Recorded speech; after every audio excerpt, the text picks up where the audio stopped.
अंतर्गत पदार्थ के गुण, संघटक संरचना एवं उससे होने वाले परिवर्तन के अध्ययन को क्या कहते हैं? सही है, रसायन विज्ञान सही है। रसायन शब्द की उत्पत्ति जो है किस शब्द से हुआ? कीमिया, सही है, कीमिया, हाँ कीमिया शब्द से हुआ है। कीमिया का मीनिंग क्या होता है, अर्थ क्या होता है? काली मिट्टी, काली मिट्टी होता है, सही है, काला रंग या काली मिट्टी भी होता है। इसके बाद आधुनिक रसायन का विज्ञान के पितामह किन्हें मानते हैं? लेवोजियर, सही है, हाँ। इसके बाद आएगा पदार्थ एवं उनकी अवस्थाएं को देखेंगे।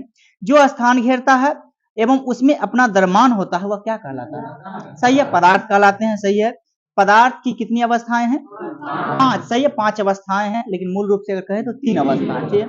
कौन कौन सा है? ठोस, सही है, ठोस, द्रव एवं गैस हो जाएंगे, सही है। पदार्थ की चौथी अवस्था कौन सी है? प्लाज्मा। और 5वीं अवस्था की बात करें, सही है, बोस, आइंस्टाइन, कंडेंसेट हो जाएंगे, सही है। पृथ्वी पर ज्ञात सबसे कठोर पदार्थ जो है कौन सा है? हीरा हो जाएंगे, सही है। तत्व, यौगिक एवं मिश्रण को देखने का प्रयास करेंगे, बताइएगा। पदार्थ जिसे किसी भी विधि द्वारा विभाजित नहीं किया जा सकता है क्या कहलाता है? तत्व कहलाता है, सही है, तत्व हो जाएंगे। तत्व के उदाहरण 1-2 एग्जांपल्स देने का प्रयास करेगा, सही है। हीरा हो जाएंगे, ग्रेफाइट हो जाएंगे, कार्बन हो जाएंगे, सोना हो जाएंगे, हाइड्रोजन हो जाएंगे, ये सब तत्व के एग्जाम्पल है। इसके बाद बताइएगा, अब तक कुल ज्ञात तत्व की संख्या कितनी है? सही है, 118 हो जाएंगे। सबसे उच्च गलनांक वाला तत्व कौन सा है? सबसे उच्च गलनांक वाला तत्व कौन सा है? कार्बन, याद रखिएगा, कार्बन। सबसे उच्च गलनांक वाला तत्व कौन सा है? तो कार्बन हो जाएगा। कृत्रिम रूप से निर्मित पहला तत्व कौन सा है? Plutonium, plutonium. इनमें कोई बिहार एसआई के भी एग्जाम देंगे सभी लोग? एग्जाम बिहार एसआई का भी ना, अच्छा से सुनिएगा, केमिस्ट्री कोशिश करते हैं, जो 1-2 प्रश्न आपको मिलेगा, इससे मिल जाएंगे। इसके बाद बताइएगा, केमिस्ट्री से ज्यादा उसे प्रश्न रहते नहीं है, 4-5 प्रश्न आपको मिलेगा उससे। बताइएगा, जल जो है किसका उदाहरण है? तत्व का है या यौगिक का? सही है, यौगिक का हो जाएगा, सही है।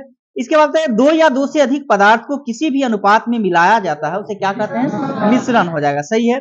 वायु क्या है? मिश्रण है, यौगिक है? सही है, वायु क्या है? तो मिश्रण है। इसके बाद बताइएगा, ऐसी मिश्रण जिसमें 2 या 2 से अधिक अवयव उपस्थित होते हैं किंतु उन्हें अलग नहीं किया जा सकता है, वो कौन सा कहलाता है? नहीं, समांगी मिश्रण, ये समांगी मिश्रण का, एक समान रहेगा तो समांगी मिश्रण हो जाएगा, सही है। इसके बाद बताएगा, ऐसे मिश्रण जिसमें 2 या 2 से अधिक अवयव उपस्थित होते हैं तथा उन्हें अलग देखा जा सकता है वो क्या कहलाता है? ये विषमांगी मिश्रण हो जाएंगे, सही है। इसके बाद बताएगा, मिश्रण एवं पृथक्करण में देखेंगे, द्रव के मिश्रण को अलग करना क्या कहलाता है? द्रव के मिश्रण को अलग करना आसवन कहलाता है, आसवन हो जाएगा, आसवन कहलाता है। समुद्री जल एवं आसुत जल को शुद्ध किया जाता है कौन सा विधि द्वारा? सही है, प्रवाजी आसवन के द्वारा ही किया जाता है, सही है। एल्कोहल जल के मिश्रण एवं जल को अलग किया जाता है किस विधि द्वारा? आसवन विधि द्वारा, सही है, आसवन विधि हो जाएगा। किसी ठोस पदार्थ का बिना दर में बदले सीधे वाष्प में बदल जाना क्या कहलाता है? सही है, उद्रपातन हो जाएंगे। इसके बाद बताएगा, कपूर हो गया, नेफ्थलीन हो गया, अमोनिया क्लोराइड, ये सब किस विधि द्वारा शुद्ध किया जाता है? उद्रपातन विधि द्वारा, सही है। वाष्प का दर में परिवर्तन क्या कहलाता है? संघनन कहलाता है, सही है, संघनन हो जाएंगे। फिटकिरी द्वारा गंदे जल का उपचार करने की प्रक्रिया क्या कहलाती है? सही है, स्कंदन हो जाएगा, स्कंदन हो जाएगा, सही है। इसके बाद बताएगा, एक घुलनशील मिश्रण को उसके घटकों या अंशों में आसवन के द्वारा पृथक करने की प्रक्रिया क्या कहलाती है? परभाजी आसवन, परभाजी आसवन हो जाएंगे, सही है। इसके बाद बताएगा, भूगर्भ से निकले गए खनिज तेल को शुद्ध पेट्रोल, डीजल, मिट्टी का तेल आदि को अलग किया जाता है किस विधि द्वारा? ये भी सही है, परवाजी आसवन के द्वारा ही किया जाता है। परमाणु एवं अणु के बारे में देखेंगे, पदार्थ की सबसे छोटी इकाई कौन सी है? नहीं, परमाणु हो जाएंगे, पदार्थ की सबसे छोटी यूनिट की बात करें तो परमाणु हो जाएगा, सही है। बताएगा, किसके अनुसार पदार्थ अत्यंत छोटे छोटे अविभाज्य कणों से मिलकर बना होता है? सही है, कणाद के अनुसार, इसे क्या कहते हैं? परमाणु कहते हैं, हाँ, इसी को परमाणु कहते हैं। परमाणु सिद्धांत किसके द्वारा दिया गया था? जॉन डाल्टन के द्वारा, सही है, जॉन डाल्टन के द्वारा दिया गया था परमाणु सिद्धांत। इसके बाद बताइएगा, कब दिए थे? 1803 में, 1803 में दिए थे जॉन डाल्टन। इसके बाद है, यौगिक की सबसे छोटी यूनिट कौन सा है? यौगिक का अणु हो जाएगा, सही है, यौगिक का अणु। पदार्थ का सबसे छोटा यूनिट परमाणु हो जाएगा, सही है। इसके बाद बताएगा, परमाणु में नाभिक की खोज किसके द्वारा किया गया था? रदरफोर्ड के द्वारा किया गया था। नाभिक की त्रिज्या कितनी होती है? 10 के पावर -15, हाँ सही है, 15 वही है, 15 मीटर हो जाएगा।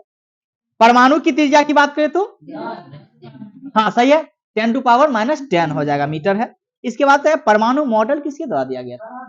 नहीं नहीं, परमाणु मॉडल रदरफोर्ड के द्वारा दिया गया था। परमाणु, हाँ, परमाणु मॉडल की बात करें तो रदरफोर्ड के द्वारा दिया गया था। इसके बाद बताएगा परमाणु के कितने मौलिक कण है? परमाणु के कितने मौलिक कण? 3 मौलिक कण है, इलेक्ट्रॉन, प्रोटॉन और न्यूट्रॉन हो जाएगा। सही है। हाँ, परमाणु एवं मौलिक कण को देखने का प्रयास करेंगे। परमाणु के नाभिक में उपस्थित कौन कौन सा होता है? प्रोटॉन एवं न्यूट्रॉन होता है। सही है। हीलियम के नाभिक में कौन कौन सा होता है? 2 प्रोटॉन और 2 न्यूट्रॉन। हीलियम में 2 प्रोटॉन और 2 न्यूट्रॉन होता है। सही है। प्रोटॉन एवं न्यूट्रॉन की कुल संख्या के योग को क्या कहते हैं? द्रव्यमान संख्या। सही है, द्रव्यमान संख्या हो जाएंगे। एक तत्व के परमाणु में प्रोटॉन या इलेक्ट्रॉन की संख्या क्या कहलाती है? परमाणु संख्या। परमाणु संख्या। सही है। एक बार और सुनिएगा, एक तत्व के परमाणु में प्रोटॉन या इलेक्ट्रॉन की संख्या, या तो प्रोटॉन हो या इलेक्ट्रॉन की संख्या ही परमाणु संख्या कहलाती है। एटॉमिक नंबर हो जाएगा। इसके बाद बताएगा नाभिक में उपस्थित प्रोटॉन की संख्या किसके बराबर होता है?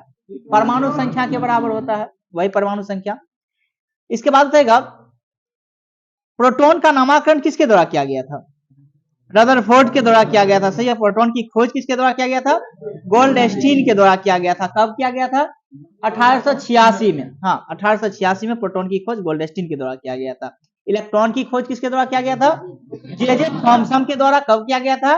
1897 में किया गया था। सही है। न्यूट्रॉन की खोज किसके द्वारा किया गया था? जेम्स चैडविक के द्वारा 1932 में किया गया था। सही है। प्रोटॉन ऋण आवेशित होता है या धन आवेशित होता है? धन आवेशित कण होता है। ऋण आवेशित कौन इलेक्ट्रॉन होता है? सही, इलेक्ट्रॉन हो जाएंगे। और न्यूट्रॉन की बात करें तो आवेश रहित, कोई आवेश उस पर नहीं होता है। सही है। इसके बाद बताइएगा, कर रहे हैं बात थोड़ा क्लास में। इसके बाद बताइएगा हाइड्रोजन में न्यूट्रॉन होता है, कितना होता है? हाइड्रोजन में 0 होता है। सही है, 0 हो जाएगा। किसी तत्व के रासायनिक गुण तय कौन करता है? इलेक्ट्रॉन की संख्या। इलेक्ट्रॉन की संख्या तय करता है। सही है। किसी तत्व के रासायनिक गुण की जो तय करता है वो इलेक्ट्रॉन की संख्या करता है। प्रोटॉन का भार इलेक्ट्रॉन के भार से कितना गुना होता है? 1840 गुना। सही है, 1840 गुना ज्यादा भारी होता है। इसके बाद बताइएगा प्रोटॉन और इलेक्ट्रॉन के द्रव्यमान का अनुपात कितना होता है? 1837:1। 1800, ठीक है, 1 2 इधर उधर देते रहता है, याद रखना है। 1837:1 होता है। इलेक्ट्रॉन एक एंटी पार्टिकल होता है, किसका? पॉजिट्रॉन का। पॉजिट्रॉन। सही है। पॉजिट्रॉन एक क्या है? धन आवेशित कण है या ऋण आवेशित कण? धन आवेशित कण है, याद रखना है। प्रोटॉन जो है, पॉजिट्रॉन जो है धन आवेशित कण हो जाएगा। पॉजिट्रॉन की खोज किसके द्वारा किया गया था? एडर्सन के द्वारा। कब किया गया था? 1932 में ही किया गया था पॉजिट्रॉन। और आपका न्यूट्रॉन की बात करें तो वो भी 32 में ही किया गया था। इसके बाद न्यूट्रॉनों की खोज जो है किसके द्वारा किया गया? कब किया गया था? 1930 में।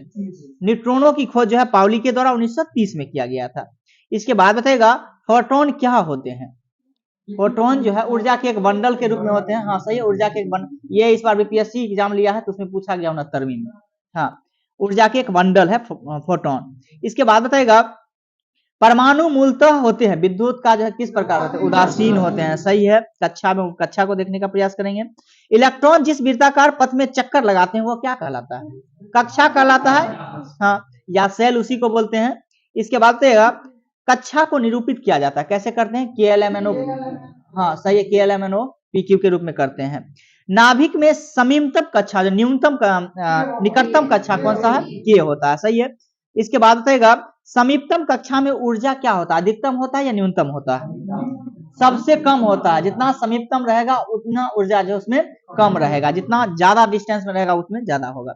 इसके बाद बताएगा उप कक्षा को कैसे दर्शाते हैं? SPDF के द्वारा दर्शाते हैं। सही है। इसके बाद बताएगा परमाणु के बाह्यतम कक्षा में उपस्थित इलेक्ट्रॉन संख्या क्या कहलाती है? संयोजी इलेक्ट्रॉन। संयोजी इलेक्ट्रॉन हो जाएंगे। संयोजी इलेक्ट्रॉन की अधिकतम संख्या कितनी हो सकती है? 8। संयोजी इलेक्ट्रॉन की अधिकतम संख्या यानी कि बाहरी कक्षा में जो है अधिकतम 8 संख्या हो सकती है इलेक्ट्रॉन की संख्या। इसके बाद बताएगा परमाणु के भीतर कक्षा में उपस्थित इलेक्ट्रॉन क्या कहलाता है? ये कोर इलेक्ट्रॉन आपका हो जाएगा। अंदर में जब आपका रहेगा तो कोर इलेक्ट्रॉन और बाहर में आपका रहेगा तो संयोजी इलेक्ट्रॉन। सही है। इसके बाद बताएगा वे तत्व जिनकी परमाणु संख्या समान परंतु परमाणु भार भिन्न भिन्न क्या कहलाता है? समस्थानिक कहलाएगा। सही है। इसके बाद बताएगा वे तत्व जिनकी परमाणु द्रव्यमान समान किंतु परमाणु क्रमांक भिन्न भिन्न है उसे क्या कहते हैं? समभारिक हो जाएगा। सही है। जिसकी परमाणु द्रव्यमान जो है आपका समान, लेकिन परमाणु क्रमांक अलग अलग होता है, वो संभारिक हो जाएगा। समस्थानिक की खोज किसके द्वारा किया गया था? समस्थानिक जी खोज किया सोडी के द्वारा किया गया था, सोडी के द्वारा।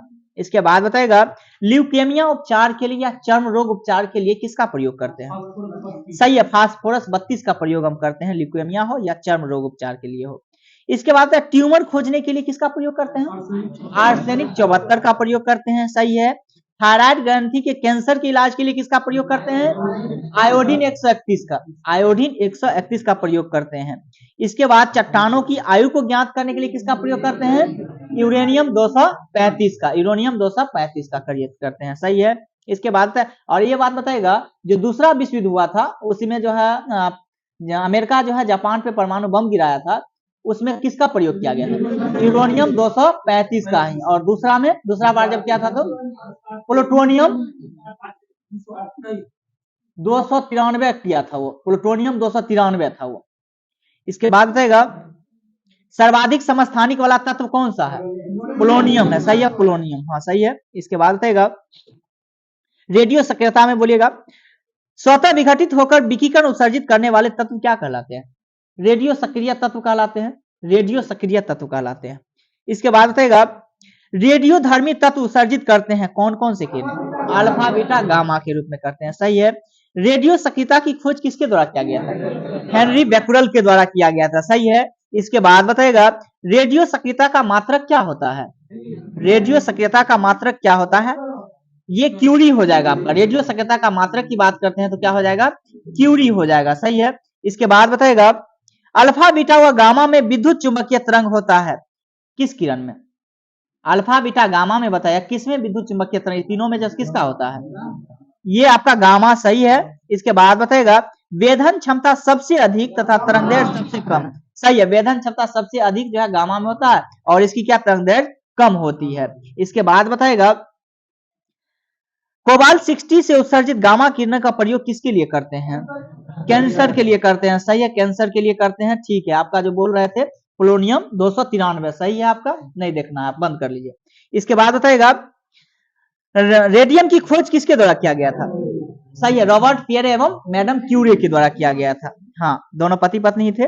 इसके बाद बताएगा यूरेनियम प्राप्त किया गया था किस अयस्क से? सही है, पिंच ब्लेड नामक यूरेनियम से जो है निकाला जाता है। इसके बाद बताएगा पुरानी चट्टान की जो है आयु का आकलन किसके द्वारा किया जाता है? यूरेनियम डेटिंग विधि द्वारा किया जाता है, सही है, यूरेनियम डेटिंग विधि द्वारा ही किया जाता है। इसके बाद बताएगा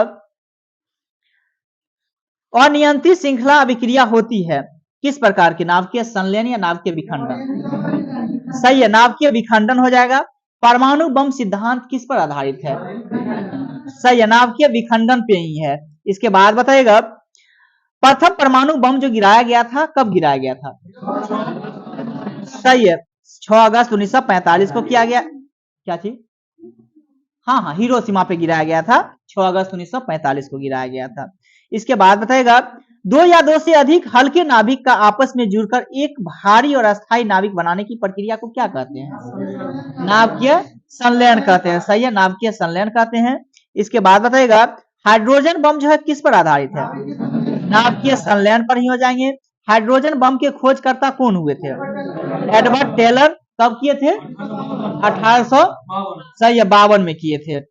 इसके बाद बताएगा हाँ, परमाणु या परमाणु रिएक्टर होता है, नाभिकीय या परमाणु रिएक्टर होता है आणविक भट्टी, ये सही है। इसके बाद बताएगा नाभिकीय रिएक्टर में मंदक के रूप में किसका प्रयोग किया जाता है? ग्रेफाइट या भारी जल का प्रयोग करते हैं, सही है, ग्रेफाइट या भारी जल का प्रयोग करते हैं। रिएक्टर में नियंत्रण छड़ के रूप में किसका प्रयोग करते हैं? कैडमियम का करते हैं, सही है, कैडमियम का करते हैं। इसके बाद बताएगा रिएक्टर में शीतलक के रूप में प्रयोग करते हैं किसका? भारी जल एवं सोडियम का करते हैं। हम क्या बोल रहे हैं? रिएक्टर में कर रहे हैं, रिएक्टर में शीतलक का रूप में किसका प्रयोग करते हैं? तो ये आपका भारी जल हो जाए, यानी D2O एवं जो है द्रव सोडियम का करते हैं। इसके बाद बताएगा भारत में नाभिकीय रिएक्टर के ईंधन के रूप में सर्वाधिक प्रयुक्त होता है कौन सा? यूरेनियम कौन सा? 238 याद रखना है आपको। भारत में प्रचुर मात्रा में उपलब्ध महत्वपूर्ण नाभिकीय ईंधन कौन सा है? थोरियम है, हाँ। इसके बाद न्यूक्लियर बम बनाने में किसका प्रयोग करते हैं? यूरेनियम का, न्यूक्लियर बम बनाने में यूरेनियम का प्रयोग करते हैं। भारत का प्रथम परमाणु संयंत्र कौन सा था? तारापुर था। सही है, तारापुर हो जाएगा। एक सेकंड आप लोग लाइन उठा लीजिएगा।